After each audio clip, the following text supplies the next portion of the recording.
আমরা মনু মিয়া নামে একজন ভাইকে চিনি। বয়সের দিক থেকে অনেক প্রবীণ মানুষ, জীর্ণ শীর্ণ অসুস্থ হয়ে তিনি হসপিটালে ভর্তি আছেন।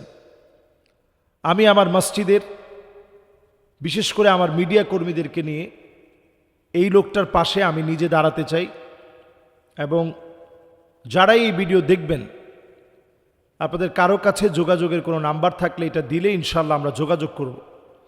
আমি আমার মসজিদে বসে মনু মিয়ার প্রশংসায় একদিন কথা বলতে গিয়ে বলেছিলাম, পর উপকারী মানুষটি ৩,০০০-এর অধিক কবর নিজে খনন করেছেন, একটি টাকা নেননি। অথচ ওনার বাড়িঘরটা খুবই জীর্ণ শীর্ণ, অভাবী মানুষ। কিন্তু ওনার কাছে প্রশ্ন করা হয়েছে, আপনি কেন কবর খনন করেন? উনি বলেছেন, সওয়াবের জন্য। মানুষের শেষ বাড়িটা আমি সুন্দর করে বাড়িয়ে দিই, মানুষের শেষ বাড়িটা আমি সুন্দর করে তৈরি করে দিই, বানিয়ে দিই, শুধু একটু সওয়াবের আশায়। ৩,০০০-এর অধিক কবর তিনি এই পর্যন্ত খনন করেছেন, মানুষের জন্য শেষ ঠিকানা তৈরি করে দিয়েছেন। এই মানুষটা যখন হসপিটালের বেডে চিকিৎসারত খুবই অসুস্থ অবস্থায় আছে, ঠিক তখনই আমরা কতটা দুষ্কৃতিকারী হতে পারি, যেই ঘোড়াটায় করে তিনি মানুষের কবরগুলো খুঁড়তে যেতেন, সেই ঘোড়াটাকে দুর্বৃত্তরা ছুরি দিয়ে আঘাত করে মেরে ফেলেছে। আমি বলবো অনতি বিলম্বে প্রশাসনিকভাবে এটা শাস্তি হওয়া দরকার। যে বা যারা পর উপকারী মানুষের এত বড় ক্ষতি করেছে, আমরা আমাদের তরফ থেকে একটা ঘোড়া তাকে কিনে দিতে চাই, এবং সর্বোচ্চ সুন্দর একটি ঘোড়া তাকে কিনে দিতে চাই।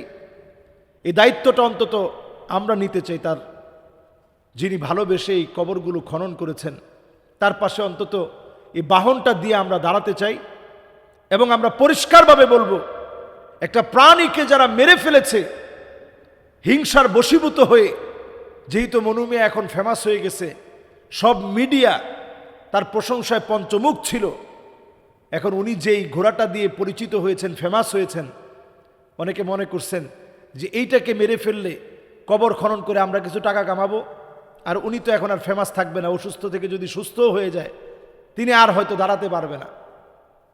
কিন্তু আমরা তার পাশে দাঁড়াবো এবং বলবো, যেই লোকটা ফেমাস হওয়ার জন্য আসে নাই, আল্লাহ তাআলা তাকে এমনভাবে ফেমাস করবে, তাকে যখন ক্ষতি করা হবে ওই ক্ষতি দিয়েও আল্লাহ তাকে ফেমাস বানায় দিবে। এখন আপনি চিন্তা করেন, ওনার যে ঘোড়াটাকে মেরে ফেলা হয়েছে, জাতীয় প্রত্যেকটা মিডিয়াতে এটা নিউজ হয়েছে, আমরা সবাই জানি। তাহলে তারা তার ক্ষতি করে সামান্য ক্ষতি করতে পারে নাই। আল্লাহ যার উপকার করতে চায়, সারা দুনিয়া মিলে তার কোনো ক্ষতি করতে পারে না। আল্লাহ যার সামান্যতম যার উপরে রাগান্বিত হন, সারা দুনিয়া মিলে তার কোনো উপকার করতে পারে না। এই জন্য আমরা মনু মিয়ার পাশে আছি ইনশাআল্লাহ। এবং যে মানুষটা এইভাবে মানুষের বাড়িতে বাড়িতে ছুটে গিয়ে, বিভিন্ন প্রান্তে গিয়ে তিনি কবর খনন করতেন, এবং এসে নাম তারিখ দিয়ে তিনি ডিটেলস লিখে রাখতেন, প্রত্যেক বছরের ওই দিনে তিনি তার সন্তানদেরকে ফোন দিয়ে স্মরণ করাই দিতেন যে আপনার আব্বা কিন্তু এই দিনে মারা গিয়েছিল, আমি কিন্তু আপনার আব্বার কবরটা খনন করেছি। তিনি এইভাবে স্মরণ করিয়ে দিতেন। এমন পরোপকারী মানুষ, আসলে যে মানুষ মানুষের কল্যাণে কাজে রাখে, যে মানুষ মানুষের কল্যাণে কাজে লাগে, এমন পর উপকারী মানুষ বর্তমান সময়ে খুঁজে পাওয়া যায় না। আল্লাহ তাআলা তাকে সুস্থতা দান করুক, এবং আমরা ইনশাআল্লাহ তার সাথে দেখা করতে চাই। আপনারা যারা দেখছেন নাম্বার দিয়ে অবশ্যই আপনারা সহযোগিতা করবেন। আসসালামু আলাইকুম ওয়া রাহমাতুল্লাহি ওয়া বারাকাতুহু।